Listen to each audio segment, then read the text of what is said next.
there, it's Kevin with RogueDeckBuilder.com, or this week's episode of the Friday Night Magic Spotlight. We are going to be playing Standard at my local game store. In fact, this is the first week that we have done Aether Revolt Standard, as last week we did our Aether Revolt pre-release as it was pushed back. You can see the reasons why in my ranty video on my YouTube channel. So I'm interested what my local game store players are going to come up with. We have some people that like to build the tier 1 decks, but the majority of players do come with homebrews. And I think that this is a pretty good deck to be running against the field of uncertainty. What we like to have a saying in Magic is when in doubt, aggro out. And this is definitely the aggro deck of choice. I also like this against the black-blue control, as well as some of these 3 and 4 color Saheeli decks. It does very well against those sort of decks. It's got a lot of action. We do have shock in the sideboard, but you may notice that I ran this yesterday, a kind of a different list. I took a lot of the suggestions to heart in the comment sections, and we've upgraded this, which I think it will perform better. SRAM ended up not being that great. It was good when you did have like SRAM and Bonesaw, but even SRAM with like Captain's Claw was a little bit weak. It just didn't seem like the card did as much as I wanted it to do. Wasn't as aggressive as I'd like it. So I think 2 of is the right number. I don't think I'd go more than 2 of. A couple of the suggestions was Carry Zev. I think that where I'm going to try this out, I don't want to get stuck with too many legendary cards, but it does have huge synergy with Weapons Trainer, as if you have a Weapons Trainer and a Bonesaw out, for example, then on turn number 3 when you attack in with the Carry Zev, you're actually attacking in for an additional 2 damage off of the token and the Carry Zev with the Weapon Trainer Bonesaw interaction. So I think that it is worthwhile to at least put 1 in, and if you just draw the 1, then you just draw the 1. Reckless Bushwhacker still is insanely good in this deck, as well as the Toolcraft Exemplars, Inventor's Apprentice, and the Thraben Inspector. Go up to 4 of Captain's Claw, because this is so good in a Radiant Flames environment or heavy removal environment. This combo is just the bee's knees with the Scrap Heap Scrounger Captain's Claw. You, end of turn, bring back the Scrap Heap Scrounger, equip a Captain's Claw to it, and you're swinging back in 4-5 damage, which a lot of times can just be the difference between winning and losing the game. So Bonesaw continues to be the best equipment. I thought about putting the Shard, just the 1 mana, 1 equip, and then you can mill yourself if you want to. But I think Inventor's Goggles is just slightly better because we are running enough Artificers to really make it worthwhile. There is going to be 12 Artificers in the deck. The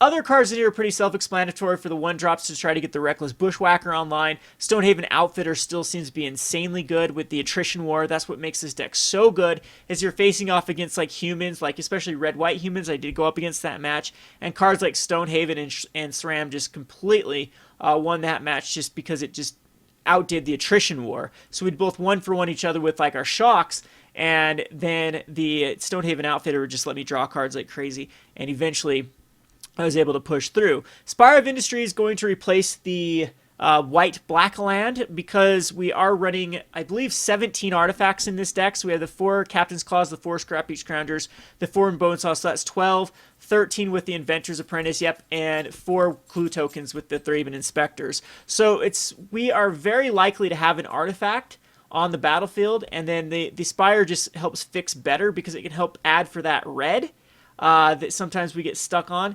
And it doesn't come into play tapped on turn 4, which every now and again does factor in to the game. I might do like a 2-and-2 split. We'll just have to wait and see how well Spire of Industry actually ends up working out.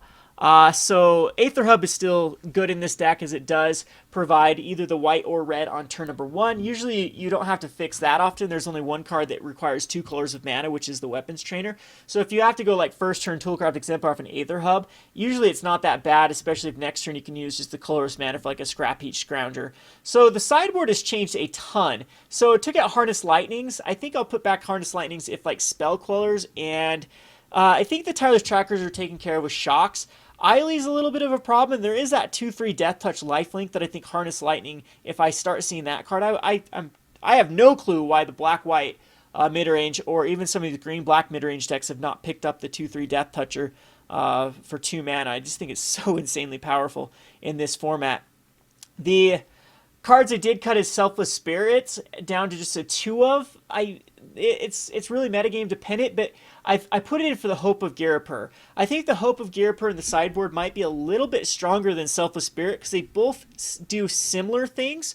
Because what Hope does is after you deal combat damage on a pivotal turn, we're saying like a turn 4 or turn 3, you can keep them off the Yahini's Expertise, the Radiant Flames, the Fumigates. If you know that your opponent's running those type of cards, you can even screw up their curve with not being able to cast Gideon on that turn. So you're going to be attacking with the Hope of Garipur and a few other cards, or even, you don't even have to, it's just anyone that was dealt combat damage, you can actually then slam down the Hope, sacrifice it, and then it just kind of time walks your opponent. They can still cast creatures that turn, but they can't do anything else, and against some decks that's huge. So keep that in mind against the control matchups. I think the Hope of Garipur is going to be a very, very good card. It's not that terrible just as a 1/1 for 1. 1/1 flying for 1s have traditionally seen play. They're good to hook up to Captain's Claws. They're good to hook up to even Bone Saws to get in there for a bit of evasive damage. Selfless Spirit also had that sort of effect, but I just think the Hope is better at that. Ride Down. Ride Down was a gentleman had that in their sideboard. I think Ride Down is perfect removal, destroying a blocking creature and giving you your creatures trample that were blocked. So I think that, and it gives all creatures that were blocked. Oh, by that creature. Yeah. Okay. So destroy the blocking creature and then that damage gets pushed through. That's very relevant in matchups with cards like even Filigree Familiars. You can push through the damage. What is else? Like the Cranes. Cranes are super annoying. Thraben Inspectors are annoying that chump block. They can just ride down and then get the damage through. Speaking of other trample, Invigorated Rampage. This does seem like a pretty good card to be putting in against the decks that are trying to clog the board. As +4/+0 in trample to one creature, or two creatures get +2/+0 in trample. So that can actually push through a ton of damage if people are just trying to chump block. So I think that it's worthwhile to put Invigorated Rampage. We're still going to run the Shocks in the sideboard. There's just too many matchups where Shocks are just going to be dead against a lot of the torrential Gearhulks. You don't want Shocks in your main board. They are just very, very bad. They're very bad against certain, even black-white mid-range. They don't kill anything in the deck. Maybe an Inspector, but it's not worthwhile to kill Inspector. So therefore, that's why I think the Shocks need to be in the sideboard, not the main. Thalia is still good against many decks, especially the mid-range decks, but I've cut down to a 1 of. So if you draw the Thalia, you just draw the Thalia. You don't want to get too many cards that cost converted mana cost 3 because we're running 20 lands is all. So that's the worst case scenario, is getting stuck with a Thalia in hand. The Wrangle is another card that I might go up in. Right now I'm just trying like a few of each, but Wrangle seems like the perfect card in this deck. Yes, Active Treason have not really been that playable in Standard, but the difference between 2 and 3 mana is huge. You're going to gain control of something with power 4. That's Avacyn. That is a Gideon token. That is, what else is a Tireless Tracker. You can even gain control of like a Cub, or the 3/2 against the energy-based deck, the 3/2 dude that you can spend an energy and give it +1/+0. So I think that Wrangle is really good in that sense too, because then it's perfect synergy with the Reckless Bushwhacker, because on the turn you want to use it is probably going to be turn 4. You'll have the 4 mana, take control of their card, Reckless Bushwhacker, surge everything, and swing for lethal. That's the idea of the card. So Wrangle might want to be more than Invigorated Rampage or Ride Down or even Hope of Garipur. So the sideboard has a lot of flexible slots. I've seen people use the +2/+2, and if you control the equipment, put a 1/1 human into play. I don't like it because it's even more equipment dependent. There is the tandem Tactics that gives +1/+2 and gain 2 life to 2 creatures, which is good in the mirrors, but again, I think that running like these Ride Downs and Wrangles are probably better against the mirror-based matchups. All in all, this is an insanely explosive deck that can come out of nowhere. I've won matches that my opponent thought they were far ahead, and top deck like a Thraben Inspector into Reckless Bushwhacker, and then hook up like an equipment to it, and then swing in for lethal. It's pretty nutty what you can do with this deck. It does have some clunky draws when you get too many equipments. That's why I've decided to go with equipments that are very high impactful. So the Captain's Claws are something that you just one creature out after a board wipe, you can then start taking over the game once again. Another card I thought about putting in the sideboard is Fragmentize. There is a few decks that you still have to worry about, a few Marvel decks every now and again, some Stasis Snares that are worth fragmentizing, or just if they have other cards that are worth killing with Fragmentize. But all in all, I don't think that it's necessary in the sideboard. This is the list that has been giving me the most success.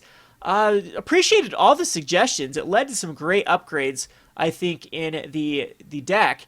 I think that this well positioned. There's a lot of these like 4-color energy decks that try to be very greedy with Tireless Tracker, Spell Queller, Wandering. What's the elemental that gets +1/+1 for each color you spent on it? And I've noticed it. I've noticed like these Jace. It's got like Jace, Nahiri, and Chandra, and then just the regular usual suspects: the Bristling Hydra, Long Tusk Cub. And then, so there's really awkward decks that can have a bunch of these. They miss their comes into play tap land, like screws them up, or their Aether Hubs don't have the right type of mana so they end up like stalling on one turn. And that one turn opening allows a deck like this just to completely push through and win the game. So, anywho, I hope you enjoyed this list. I'll try to play some more matchups. I apologize that I wasn't able to live stream the other matchups. I did go 4-1 with the previous version of the deck. And the matchups were green-white tokens, which you saw, which went 2-1. Then I lost to black-white mid-range, and then beat a 3-color energy, as well as red-white humans and Crazy Cat Lady combo. So we had a pretty good variety of decks that I played against. The only matchups I lost, I did lose to a turn. I think it was a turn 5 Saheeli combo. I just couldn't interact with it.